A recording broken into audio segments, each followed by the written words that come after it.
What is up, my friends? It is your old pal Closet Gamer back again for some more Age of Engineering. Today, my friends, we are going to do some more interesting auto crafting, but we're going to spend a little bit more time doing some more complex stuff. That's right.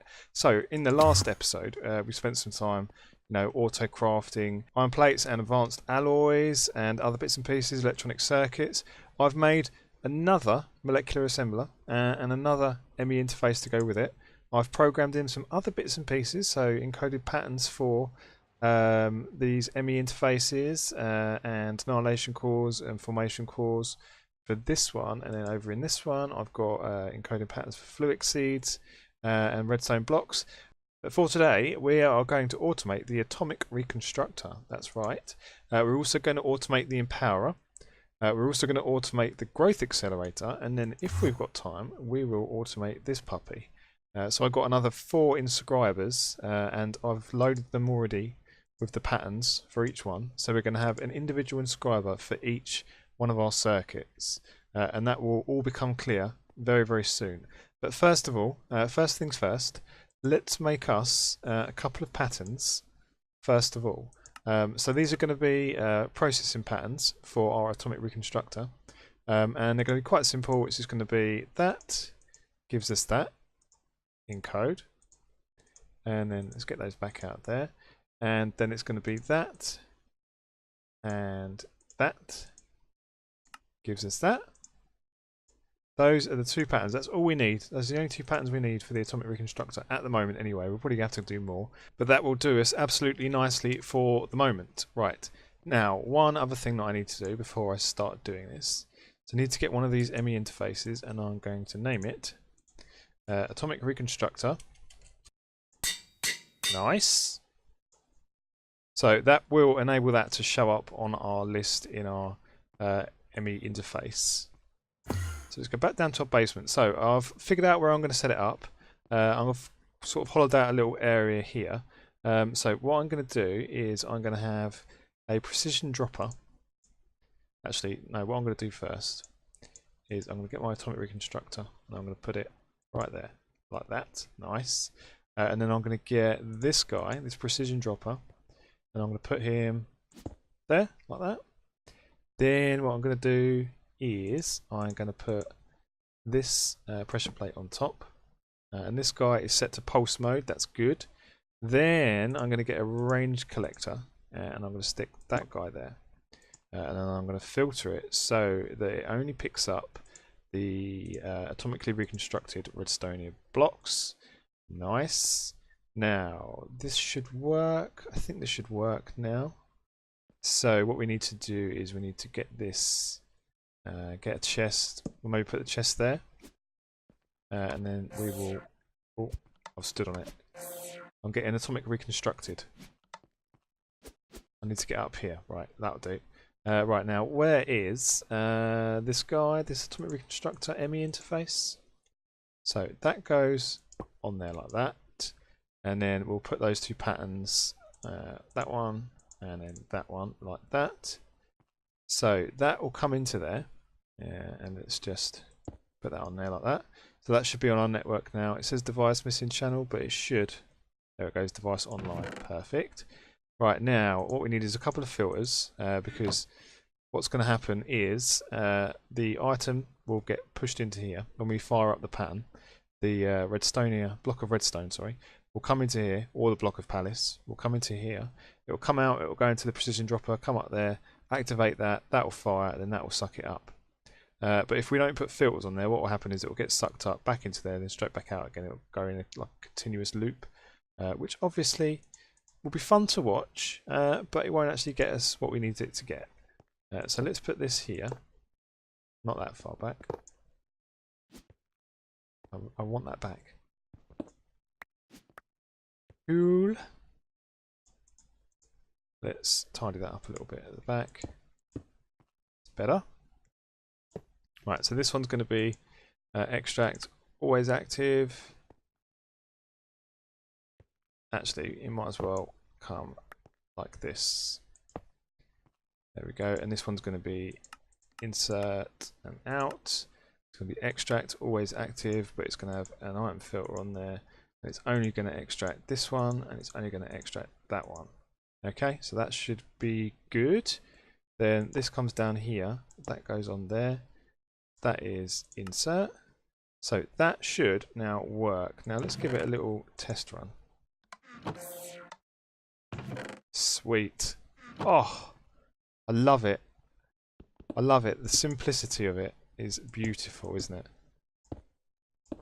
Beautiful, beautiful automation. How cool is that? Right, now let's go. Why don't we go upstairs and let's say to this guy, just for testing purposes, let's go here and let's make 10 of these. Go. And then let's make... it's actually blocked. 1 minute. Nice. It made 11. Oh no, I had one in there. Actually, what we need to do, because that's not going to get sucked back out of there, what we need to do is we need to get rid of this dirt first of all. Like that, and then we need to put an import bus there. So that gets sucked back out of that chest. Otherwise, it's not going to work. So that should start going now. Yeah, off they go. Cool. So now that should start completing that order. Yes, nice. So we can give that more recipes if we want. If we go upstairs now, we will see that in our interface panel over here, we have the atomic reconstructor listed there. So we can list more patterns in there. That'll be fine. Right, now, next order of business is the old Empowerer. Now, so this is almost a precursor to automating the Empowerer, because obviously you need this to be all set up and doing things. Now, I've run my cables down. On this one, we're using 2 of 32, so on this one, that's fine. Right, okay, so coming into this chest, so if you remember, actually, I'll just recap on what we've got set up underground, because it's a bit complicated. So we've got our Empowerer underground, under here. We've got our...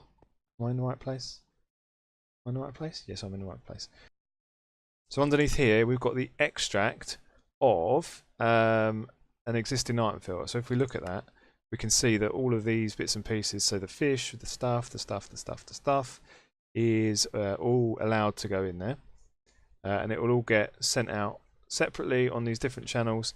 Each one of our display stands has also got a filter on it, so I'll either take that one or that one. And then the same with this one, so this one's got something different. And then all for the others, so the fish and the yardite and all the other stuff going on there. And then in the center one, obviously what we've got is filters for the Palace Crystal and the Estonia Crystal blocks. So that's all going to remain as it is. That's all going to be handled via Ender.io because it works perfectly well. No need to fiddle around with it. But what we want to do is we want to put an ME interface on here. And we want to name this again. We want to come in here and we want to say this one is going to be called Empowerer. Lovely jubbly. So then if we go back downstairs now. Oh, not that far. If we go to here and we put this, say, on the back like that, and then we run that one down to there, and don't forget now that we need an import bus to actually suck that back out. What we actually need to do is we need to switch this to blocking mode.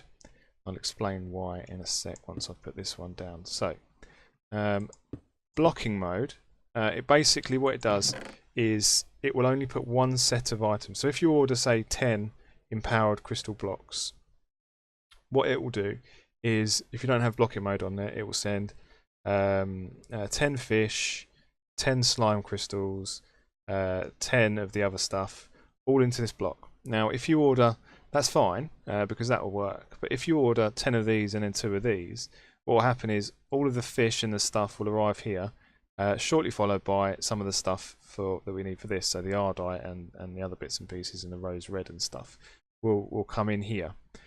So you'll have, a list of items for your palace, your empowered palace, and a list of items for your Estonia. Now, that's okay if it all goes in order, but sometimes you might get, an ardite sucked into your palace recipe. And you really don't want that because that will stop the entire thing from working.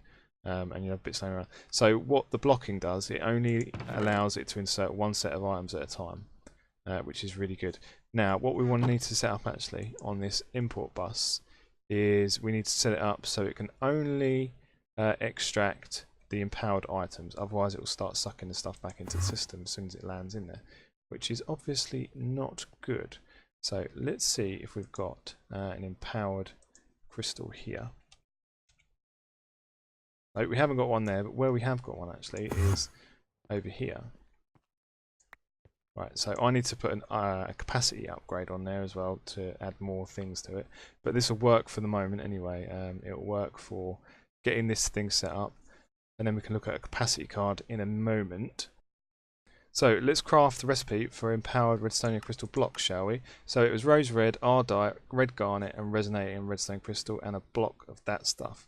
Right, so it's that in a processing pan. Gives me that. And then I need one of these.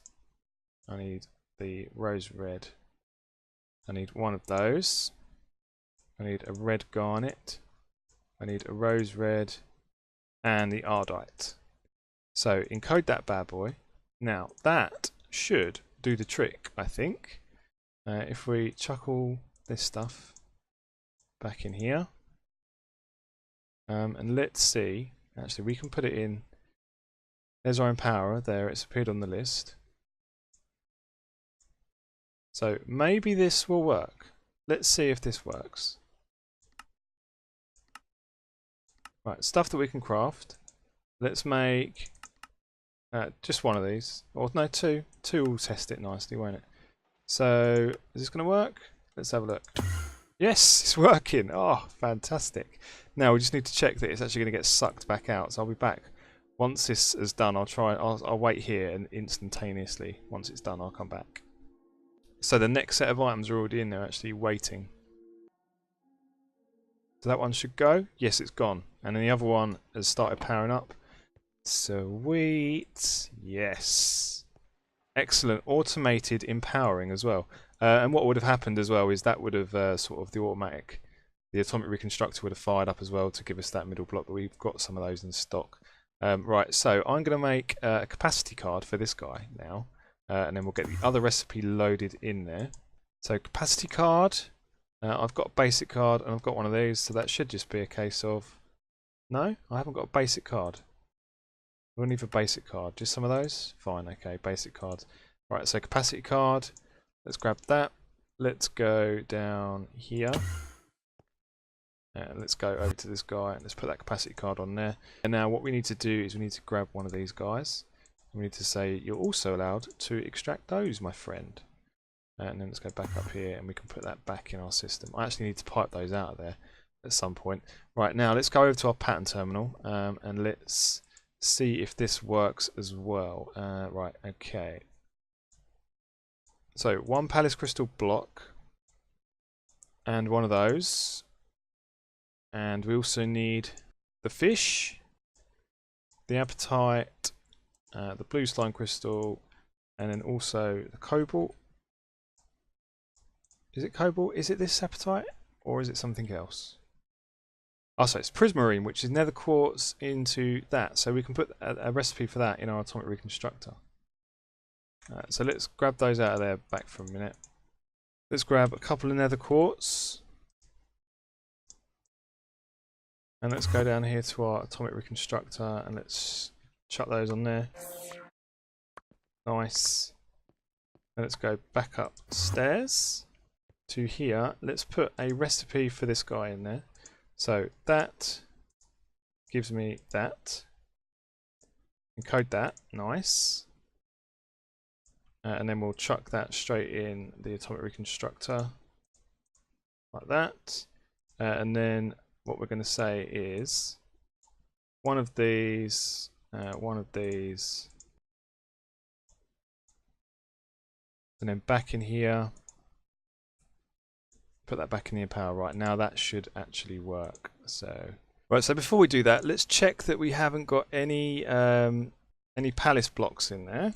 So we've got none. Yep, we've got none of those. And let's check we haven't got any prismarine as well. So we want to check that everything's working. Yep, none in there. And then one last thing I need to do actually before I do this is I need to tell this guy that it's okay to pick up these as well. So that should be fine. That should pick those up now. Now, if we let's quickly charge this guy up.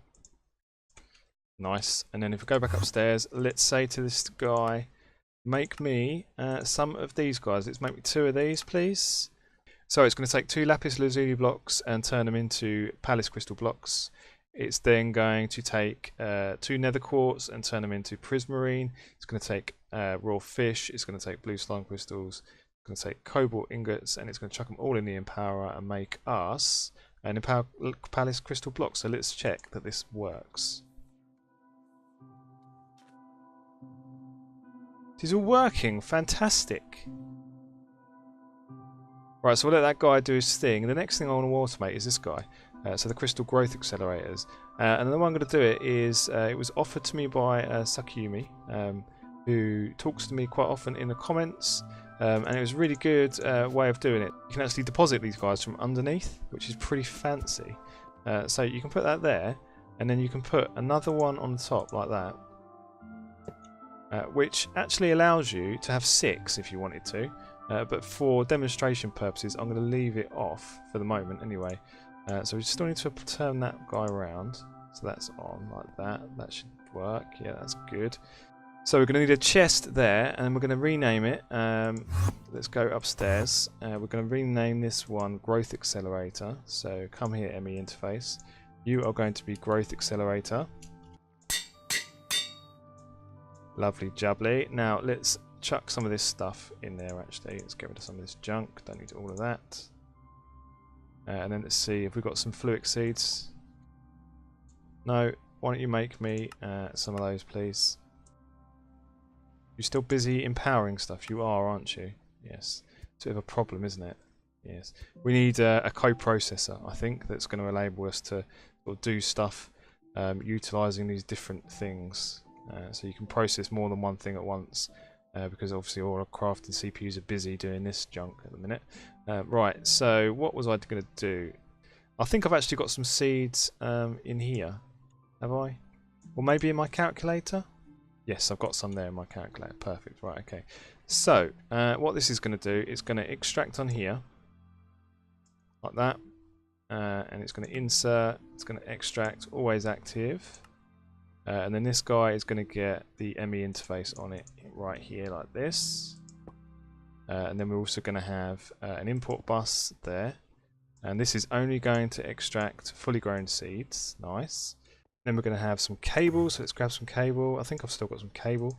Hopefully anyway. ME covered cable. That will do nicely. Thank you very much. What I'll do for the moment anyway, I'll probably replace it with the cheaper stuff when I get 5 minutes. So that's going to come up there like that. Nice. So this is going to be, we need to put the pattern in for this. So what we're going to say in terms of pattern is this. We are going to say, I'm going to give you, let's clear those guys. I'm going to give you one of these fluic seeds, and you're going to give me a fully grown one. Encode that sucker. Let's go. And if we come down to our growth accelerator, we should be able to see. This is offline. This is offline. Why are you offline? Ah, it's because it's not switched on. Now you should be switched. Now you should be online. Device online. Good. So that's there. That's going to do that. So that's going to extract on there, go into there, get pushed into there. Now, this ranged collector, this guy, this can collect at a range because it's a ranged collector. Now it can actually suck through blocks, so we can keep this entire thing underground. But the only thing that's going to go on the whitelist is that. So then we're going to extract, always active, and then insert on this one. So that should automate that, I think. Is it going to work? I think it's going to work. Hope it's going to work. And then you are obviously, I'll set you up right. I've done that one, I've done that one. That's going to push out of there. Actually, I don't really want that to be on there. Let's disconnect this guy because that might interfere with it. There we go. Right, that should, maybe that'll work. Let's see, shall we? Right, let's go up to home, and then let's order some Fluix crystals, shall we? Right, let's order 100 of those guys. I haven't got the Fluix dust. Okay, I've got 19. Okay, well, just for demonstration purposes, then let's just do this. Start, go. Now, what we should see, we need to put the water in there first. There we go. So they're deposited in there. Let's see if they automatically get sucked up once they're grown. I think they're all getting sucked up. It's fulfilling the order anyway. What we need is a filter on here. I'm going to blacklist those. That should do the trick. Done the trick. Excellent. Okay, that all works. Right, we can switch that back off now. Now, I need to figure out a way to actually switch this back on. And I was talking to Falling Off the Grid, and we were talking about a possible way to do it using integrated dynamics. So I was looking at a thing from integrated dynamics. Let me just check this. Integrated dynamics is called an entity reader, and it will actually detect a block in the world that's floating about, that's sitting in front of it. And so the idea is that it detects, you know, when you request some stuff, what it does is it detects whether you've got some seeds in there. When it's got some seeds in there, it switches it all on. And when the seeds have gone, it switches it all back off with the entity reader, which could be pretty good. But the entity reader needs to be hooked up to produce a redstone signal. And I couldn't figure out how to do it. Obviously, you've got a redstone writer, but whenever I was trying to program one of these guys, one of these variable cards, to send a signal to the redstone writer, it was not very happy because I was trying to give it a list instead of a Boolean operation, which was a bit annoying. I was fiddling around with it. I'm going to spend some more time fiddling around with it. But if you know like a demonstration video or something like that that can help me figure that out without me mucking about too much, that would be really very much appreciated. So point me in the right direction for that, if you please. So the next thing that we're going to automate, so that works. Our Empower works. Our Atomic Reconstructor works. That's really good. Next thing I want to automate is these guys, these inscribers. So what I've done up here is I've put the different patterns in these guys, in these different calculation presses. See, like this, like this, like this. So this one is going to be for our silicon, actually. Let's put our silicon at the start of the chain because that makes more sense. So let's say this one for silicon. And then what we're going to do is we're going to have, so the way that these work is the middle one is for the middle slot, the top one is for the top slot, and the bottom one is for the bottom slot. Now it makes sense, doesn't it? So that's pretty good. So what we want to have coming out of here in this chest, so this chest is going to hold all of our silicon. And it's going to be extract, always active. Actually, it's going to be extract and insert. So extract on green, insert on something else, maybe blue. This one is going to be insert, and this is going to be for silicon. We need to get some silicon. Got any silicon in here? Quite a bit of silicon, turns out. Let's grab a stack and a bit of silicon. And we'll wang that in there. And that should start going in. Sorry, this should be insert on blue, extract on green. And then we need to put a filter on there to say that the only thing that's going to go in there, in fact, is silicon. And that should stop that from getting blocked up with junk. And if we put the silicon in there, that should start processing the silicon. So they will stack on the inside inventory, which is pretty good. Nice, so that's slowly going to chug its way through that silicon. Now, we want to do exactly the same. So I've got these circuits in here, these basic circuit cards and stuff. Let me grab one of these, one of each of these. And I can't remember which one's which, but it's essentially we're going to do exactly the same thing. So we're going to have this, this, and this, like that. These are going to have filters in them as well, so these are just going to be insert. So let's set this up like that. So that should work like that. That should now power up, good. And then this one, the inscriber logic press, I think it's this guy. Maybe it's this guy. Yeah, it's the yellow one. That is going to go in and out, and then on the in, it's going to be this guy. So that should now work. Good. And then this guy must be the blue one. Nice. So these three guys are going to be making these different electronic circuits, so that's pretty good. And then this one guy is going to be making this silicon. Right, so now this guy is going to come out of here. He's going to extract on, let's say, purple, always active. Nice. And then, so the silicon is going to come along here, it's going to come along this one, and then it's going to go underneath this guy. Okay, so it's going to come underneath here. Now, if we put this guy like this, and another one there, and then let's whiz back upstairs. Actually, let's configure this while we're here. It's going to be insert on purple, wasn't it? Yep. Yep, purple, good. So that should now receive the silicon. Yes. And then this guy is going to be insert with a filter, and it's only going to accept redstone. So let's grab a redstone. It's only going to accept a redstone on the middle one. It's not going to accept that one. Stop chucking stuff in there that doesn't belong in there, you. And then it's going to extract on, let's say, cyan. And then this guy is going to be insert on cyan. Insert on cyan. Now, these guys are going to have to extract on brown. So we want these guys to come along here, and then come up on top like this. And let's say insert on brown. Now that should now work. Those should be getting... Are these extract on browns always active? No, they're not. So that should be working now. Yes! Huzzah, look at that. Automated circuit production. Fan-frickin-tastic. Now what we need to do is need to hook this up to an ME interface. We need to put the various different recipes in here. So that's all going to be sort of filtered using Ender.io.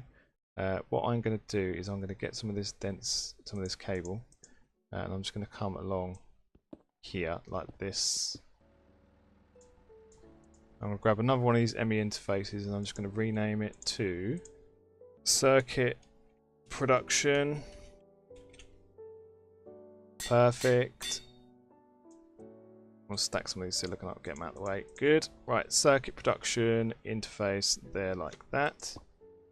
So what I need to do now is just basically load the various recipes into that interface. I'll do that off cam because you've seen that me set that up already with the other things. So I hope you enjoyed this episode. A little bit of automation, a little bit more complex. If you've got some other suggestions for other bits of automation that I should do, if you want to see me demonstrate some other bits and pieces, then I'll be more than happy to do that. I really enjoy this side of the game anyway. So I hope you enjoyed this episode. If you have, please leave a like, please leave a comment. I would actually really appreciate it if you would share this video on like social media and stuff like that. That would really help me out. And I will see you guys next time.